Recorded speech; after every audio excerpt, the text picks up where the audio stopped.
Welcome, deep divers. Today, we're jumping right in, doing a real deep dive into something amazing, your own upper extremity. That's right. Hands, wrists, elbows, the whole setup. Exactly. We're looking at how we actually, see inside them with imaging, what makes them tick structurally, and super importantly, how we figure out when things aren't quite right. Mm-hmm. And our info for this comes straight from a midterm review, so it's foundational stuff, the basics, but really crucial basics. Let's get into it. Yeah, and it's more than just the technical jargon. It's really about appreciating the incredible precision needed in medical imaging Right. and what that precision means for your health. Understanding these specifics, the positioning, the anatomy, it lets us connect the dots. You see the image, you understand the position, and that leads to the diagnosis. That makes total sense. Okay, so let's start right at the foundation. The building blocks the joints in our upper extremity. Okay.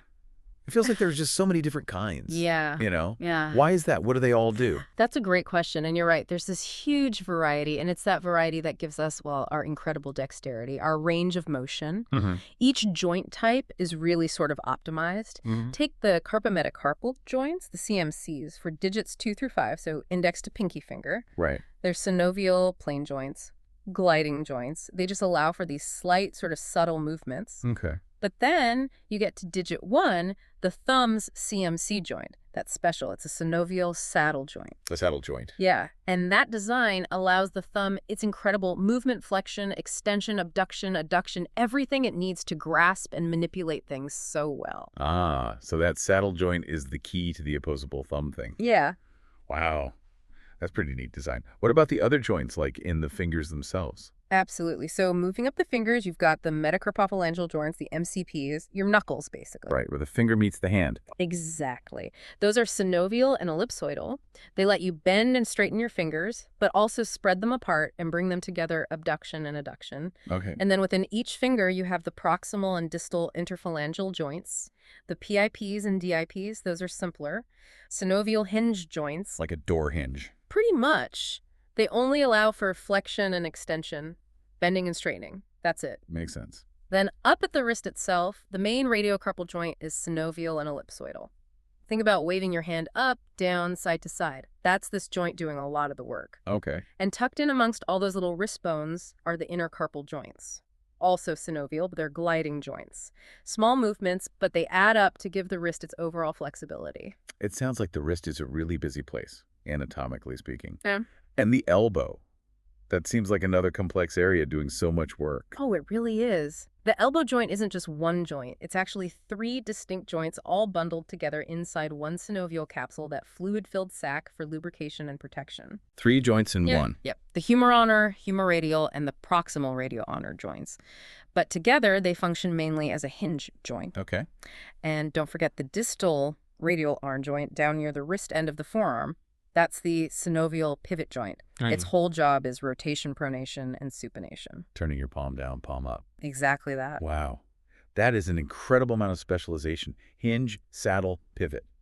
It really shows the engineering involved. Does this variety also mean different challenges when something goes wrong? Like, is a hinge joint injury treated differently from a saddle joint injury? That's a really sharp question, and yes, absolutely. The joint's design dictates how it tends to get injured, and importantly, how we need to image it to see that injury. Okay. A hinge joint, like your PIP, it's built for stability in one direction. Force it sideways, you're likely looking at torn ligaments, maybe a dislocation. But the thumb's CMC, that saddle joint with more movement, it might be more susceptible to different kinds of sprains or fractures right at its base. Knowing the structure helps us predict injuries, and like you said, leads us straight into how we get the pictures.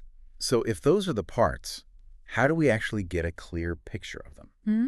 Especially when there's a problem, which brings us right to the imaging part, the projections. Precisely. Getting that inside story, seeing those tiny bones and complex joints, it takes real precision. We use specific positions, specific X-ray beam angles, we call them projections, and getting the projection just right is absolutely critical. If the positioning's off, the image might not be diagnostic, you might miss something important. It's about knowing what structure you need to see and how to position the patient to, kind of unfold the anatomy on the image. Sounds like a real skill, almost an art. Yeah. So what are some of the key things needed for these projections? Let's maybe start small with the fingers. Okay, sounds good. For a standard PA finger that's posterior anterior, X-ray beam goes back to front. We have the palm flat on the IR, the image receptor, that's the plate catching the image. Right. Digits are slightly separated, affected finger right in the middle. Mm. What makes it a good image? Well, you need the whole finger down to the base of the metacarpal, the hand bone it joins. Yep. And crucially, those little joints within the finger, the IP and MCP joints, need to look open. No overlap. And no rotation. The finger shouldn't be twisted. You check that by looking for equal concavity, equal soft tissue on both sides. Got it. Open joints, no rotation. What about seeing it from the side? That's the lateral finger. For the index and middle fingers, the thumb side, the lateral side, is against the IR. For the ring and pinky, it's the medial side, the pinky side, against the IR. Other fingers get curled into a fist out of the way. Okay. The goal here is a perfect side view. Entire digit, nail in profile if it's normal. This view is essential for seeing any displacement forward or backward that you'd miss on the PA view. Makes sense. You need both views. Absolutely. And then there's the PA oblique finger. Hand rotated about 45 degrees, fingers extended parallel to the IR. What you look for here is that clear 45-degree rotation, which kind of opens up the sides of the bones. Ah, so it shows different surfaces. Exactly. Great for seeing the shafts of the bones more clearly. And again, you still need those open IP and MCP joints. No overlap there. Fascinating how just changing the angle reveals so much. Yeah. Now, you mentioned the thumb's unique joint earlier. Does imaging the thumb need a special approach? It definitely does because of that saddle joint and its movement. For an AP thumb anterior-posterior, beam goes front to back. This time you have to rotate the hand medially, like really far in, so the back of the thumb is on the IR. Okay, that sounds awkward. It can be. But what we want to see is the palm soft tissue just slightly overlapping the middle of the first metacarpal. And critically, open IP and MCP joints, no bony overlap, and you must include that first CMC joint where the thumb meets the wrist. Right, that special joint. Yep. And interestingly, a PA thumb view, palm flat, makes the thumb look magnified compared to this AP view, just due to the distance from the IR. Oh, good to know. What other thumb views are there? There's the PA oblique thumb, palm flat on the IR, but you tilt the hand slightly, ulnar deviation we call it. This gives us that 45-degree oblique look at the thumb. Okay. The image needs to show from the tip down to the trapezium, one of those little wrist bones. And you guessed it, open IP and MCP joints plus the CMC joint. Always those open joints. Always the goal. And finally, the lateral first digit, the thumb from the side. Palm on the IR, then you rotate the thumb itself so its lateral side is on the IR. Again, need to see tip to trapezium, true side profile, great for checking displacement, and open IP, MCP, and CMC joints. So much precision for each finger in the thumb. Yeah. It really does sound like radiographers need to be part artist, part detective. What about the whole hand? Same principles. Similar principles, yeah, but the focus broadens a bit. For the lateral hand, you put the hand on its medial edge, the pinky side. Palm perpendicular to the IR. Key thing here, get those bony bumps on your wrist, the radial and ulnar styloids, perfectly superimposed, fan the fingers out. Why fan the finger? To stop them overlapping each other on the image, we need to see each one clearly. This whole view, fingertips to distal radius and ulna, is mainly for spotting anterior or posterior displacement, stuff you just can't see from the front. Gotcha. And the standard front view. That's the PA hand. Palm, flat on the IR, fingers extended, slightly separated so the soft tissues don't overlap. Simple setup. Shows fingertips to distal radius ulnar. We check for no rotation by looking for that equal concavity and soft tissue on the finger bones and equal space between the knuckle heads, the metacarpal heads. It's your basic overview. Okay, and the oblique hand. PA oblique hand. Palm flat, fingers extended and separated, but rotate the whole hand 45 degrees. A good oblique shows the second and third metacarpals index and middle finger bones most separated, but the third, fourth, and fifth metacarpal bases and heads will partially overlap. It's another way to kind of unroll the bones and see hidden fractures or issues. That's a surprising amount of detail just for the hand. Really shows how much can be hidden. Let's move up the arm. The wrist. What's the standard procedure there? Okay, wrist. For a basic PA wrist, arms all in the same plane, elbow bent about 90 degrees. Sometimes we ask you to slightly curl your fingers, just helps get the wrist closer to the IR. Oh, okay. We need to see the ends of the forearm, bones radius, and ulna, all the little carpal bones, and the bases of the metacarpals. And importantly, that joint between the radius and ulna, the distal radial ulnar joint, should look open. Right. What about oblique? PA oblique wrist. Same arm position, but rotate the wrist 45 degrees. Gives a different look. Might reveal something hidden on the PA. The radial and ornament will look slightly superimposed here. And the side view. Lateral. Lateral wrist, just like the lateral hand. Elbow flex 90, forearm and wrist on the pinky side edge. Again, the key is superimposing those radial and ulnar styloid processes perpendicular to the IR. Crucial for displacement again. Absolutely. Shows any forward or backward shift. You get a side view of the distal radius and ulna, carpals, and the proximal halves of the metacarpals, all stacked up nicely if it's a true lateral. I remember hearing about special wrist views, sometimes for really small fractures. Yes, definitely.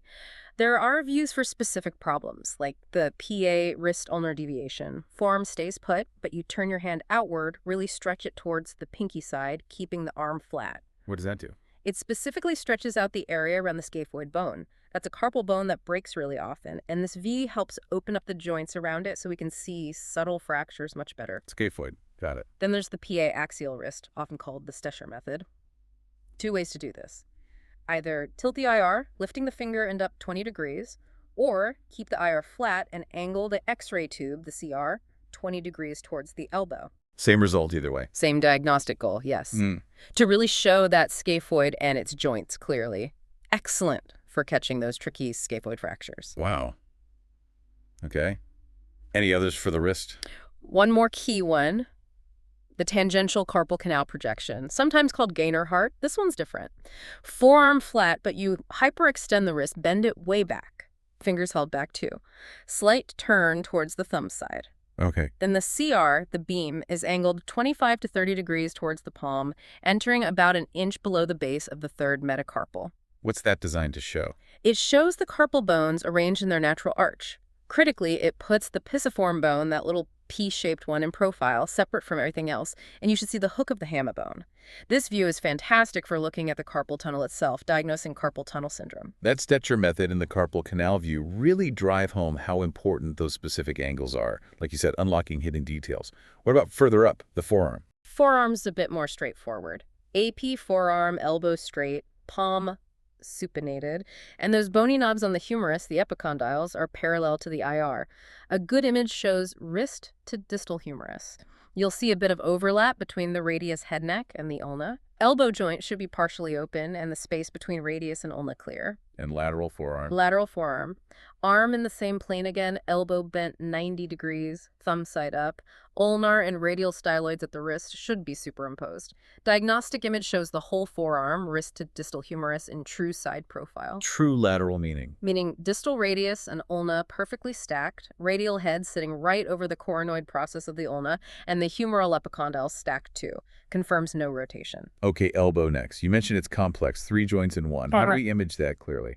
Right. Standard AP elbow, arms straight, same plane, epicondyles parallel to the IR, hand palm up. A good AP shows slight overlap of the radial head, neck, and tuberosity over the proximal ulna. The joint space itself should look open, centered. No rotation of the epicondyles. And those depressions on the humerus, the fossa, should be equally distant from the epicondyles. And the lateral elbow. Lateral elbow. Arm in the same plane, elbow bent 90 degrees, thumb side up. Diagnostic lateral, superimposed epicondyles. Radial head partly over the coronoid process.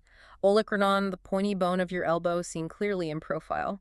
Crucial view for alignment, dislocations, fractures. What about obliques for the elbow? Yep, obliques help separate things out. AP oblique elbow, medial rotation. Arm straight, rotate at 45 degrees inward. This should show an open elbow joint, and importantly, the coronoid process is seen in profile. The medial epicondyle looks elongated. The ulna gets superimposed by the radial head and neck here, which lets us see the trochlea part of the humerus better. Okay, so rotating inward shows the coronoid process. What about rotating outward? That's the AP oblique elbow, lateral rotation. Arm straight. Rotate 45 degrees outward. This one's great because it frees up the radial head, neck, and tuberosity from the ulna. They appear separate, no overlap. You'll see the lateral epicondyle elongated, and the capitulum, the part of the humerus the radius articulates with, is clearly visible. So these obliques are really about isolating specific parts by avoiding that overlap. Makes sense. Exactly. We also have views for when someone can't fully straighten their elbow, maybe due to pain or injury, partial flexion views. Oh, okay. For the AP elbow distal humerus, arms partly bent, but the humerus itself is flat on the IR. This focuses on the lower humerus without rotation. The radius and ulna will be overlapped, joint looks closed, forearm looks short. And the other way around. AP elbow proximal forearm, again partly bent, but this time the back of the forearm is flat on the table. This shows the radius and ulna lined up without rotation, slight overlap of the radial head on the ulna, joint partly open, but the humerus looks foreshortened. Got it. Different focus depending on what's flat. Right. And then there's a really important one, especially for trauma. The trauma axilateral or coil method. Super useful when patients just cannot straighten that elbow. Okay, the coil method. How does that work? Two main targets. To see the radial head, you flex the elbow 90 degrees, hand pronated, palm down. Then the X-ray beam is angled 45 degrees towards the shoulder if the patient's sitting, or 45 degrees upward, cephalic, if they're lying down. And the goal? Get that radial head, neck, and tuberosity in perfect profile. Minimal overlap really helps spot tiny fractures there. Okay. And the other target for coil? The coronoid process. For this, elbow flexed only 80 degrees, hand still pronated. Now the beam is angled 45 degrees away from the shoulder if sitting, or 45 degrees downward, caudal, if lying down. Different angle for a different part. Exactly. This view aims to open the joint space between the coronoid process and the trochlea, showing the coronoid itself in profile, looking elongated. The radial head gets superimposed by the ulna in this one. That coil method sounds invaluable in the ER. Getting key info even when someone's hurting too much to move normally. Okay, last bone, the humerus, the upper arm. Right, the humerus, AP humerus, usually done upright. Arm slightly away from the body, hand supinated, palm forward. Epicondyles parallel to the IR, need to include both the elbow and shoulder joints. Check for no rotation of the epicondyles. The greater tubercle, that bump near the shoulder, should be seen on the outside edge laterally. Lesser tubercle visible between the head and greater tubercle. And lateral humerus. Standard lateral humerus. Internally rotate the arm, bend the elbow 90 degrees, rest the back of your hand on your hip. This makes the epicondyles perpendicular to the IR. Again, meet elbow and shoulder joints, though maybe a bit distorted. Epicondyles should be superimposed. Lesser tubercle seen in profile medially, greater tubercle superimposed on the humeral head. Okay. Is there a trauma version for the humerus too? Yes, the lateral humerus trauma view, sometimes called a transthoracic lateral. If the patient can't move the arm, they lie on their side, affect an arm against the IR. The other arm is lifted up out of the way, beam aimed at the surgical neck of the humerus. Through the body. Yeah, the beam goes through the thorax. The goal is to see the entire humerus, hopefully shoulder and elbow too. We want sharp humeral outlines, no rotation. Sometimes a breathing technique is used to blur the ribs and lungs, making the humerus clearer. Wow. Okay. And one last specific thing mentioned was bone age. What's that about? Ah, yes, bone age. It's not really for diagnosing injury. It's a way to estimate how mature a child's skeleton is. Helps check their growth. How's it done? It's usually just one single PA image of the left hand and wrist. Right. Needs to include the distal radius and ulna and all the fingers.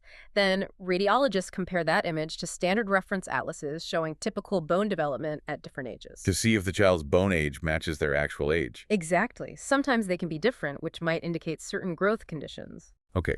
So, tying all this imaging detail together, why is knowing about these specific positions and angles so important for, for us listeners? Well, because understanding why this level of detail is needed is key. It's not just random positioning. Each view, each angle is designed to reveal specific anatomy or rule out specific problems. It's literally the gateway to getting an accurate diagnosis. It's how we can decode the damage, as you put it earlier. And that leads us right into it, the what can go wrong part. With all these ways to see inside, what are the common problems we find in the upper extremity? Right. Knowing the normal and how to image it perfectly, that's what lets us spot the abnormal, the pathologies. Let's start with the most common. Fractures, breaks in the bone. Okay. And there are some specific named ones that come up a lot. A Bennett fracture, that's a break right at the base of the thumb's metacarpal. Where it joins the wrist. Exactly. A boxer fracture is usually the neck of the fifth metacarpal, the pinky finger bone, often from, punching something. Hence the name. Yep. Then there's the Colles fracture, super common. It's the distal radius, the big forearm bone near the wrist. Breaking with posterior displacement, the fragment shifts backward, usually from falling on an outstretched hand. Oh. The opposite is a Smith fracture. Same bone, distal radius, but with anterior displacement, the fragment shifts forward. Colles is backward, Smith is forward. Yeah. Got it. Then you have things like a tortoise fracture or buckle fracture. That's where the bone cortex sort of buckles outward, common in kids. A tuft fracture or burst fracture is when the very tip of the finger bone, the distal phalanx, gets crushed into multiple pieces. Ouch. And a spiral fracture is exactly what it sounds like. The break spirals around the bone, usually from a twisting injury. That's a lot of ways to break a bone. You mentioned kids' bones are different. Are their fractures distinct too? Oh, definitely. Because their bones are still growing and more flexible. A green stick fracture is a classic example. Hmm. The bone breaks on one side but just bends on the other, like a green twig. A plastic fracture or bowing fracture is even weirder. The bone just bends, doesn't actually break through, often seen in the ulna or fibula. Yeah. And then you have Salter-Harris fractures. These are really important. They go through the epiphyseal plate, the growth plate. The growth plate. Yeah, and that's actually the weakest part of a growing long bone. So these fractures are common in kids and need careful management to make sure growth isn't affected later on. Right. That makes sense. Okay, so beyond breaks, what about other joint and bone diseases? Lots of those too. Things involving wear and tear, infections, metabolic problems. A bone cyst, for instance, it's a fluid-filled sac inside the bone, often in the upper humerus or femur near the growth plate area. Usually doesn't cause symptoms unless the bone breaks through it. That's called a pathologic fracture. Okay. Gout, that's a metabolic issue. Too much uric acid in the blood forms crystals that deposit in joints, causing really painful arthritis, often starting in just one joint. I've heard gout is incredibly painful. It can be, yes.